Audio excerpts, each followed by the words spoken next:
Muling nagliyab ang Navotas Sanitary Landfill ngayong Huwebes ng madaling araw dahilan para kumalat na naman ang matinding usok sa mga kalapit na lugar.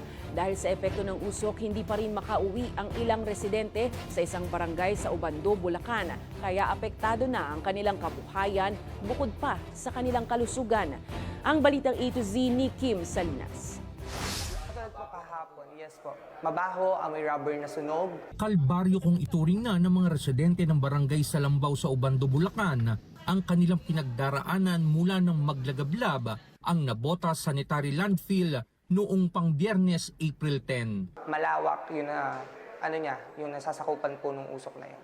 So halos buong barangay po namin nakakover ng usok. Ayon sa chairperson ng Sangguniang Kabataan sa naturang barangay, apektado hindi lang ang kanilang kalusugan, kundi pati ang kanilang hanap buhay, partikular ang pangingisda. Hindi po sila nakakabalik sa kanilang hanap buhay. Kasi nga po, yun nga katulad na sabi ko kanina, hindi po namin sigurado kung safe na po bang bumalik, kung sino po yung dapat pong managot.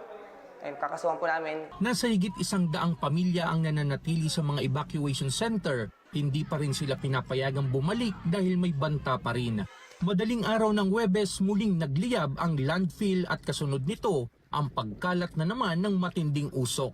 Ayon sa kalihim ng Department of Environment and Natural Resources, lubhang nakaapekto sa air quality ang usok mula sa landfill. Ito pong particulate matter na 2.5 microns ang size, umaabot po hanggang baga to, so talagang masama to sa kalusugan. Ang guideline values natin, ang maximum dapat po 35 micrograms per normal cubic meter, umaabot po ng mga 41, 42. Paalala ng mga otoridad sa mga apektadong residente, magsuot ng mask bilang proteksyon.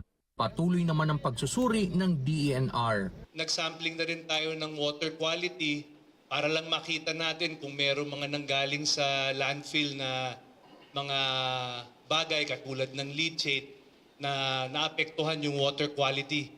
Pero ang resulta po nito ay 7 araw pa po. Nakikipagpulong na ang DENR sa kumpanyang nasa likod ng Navotas Sanitary Landfill para matukoy kung may paglabag sa Environmental Compliance Certificate.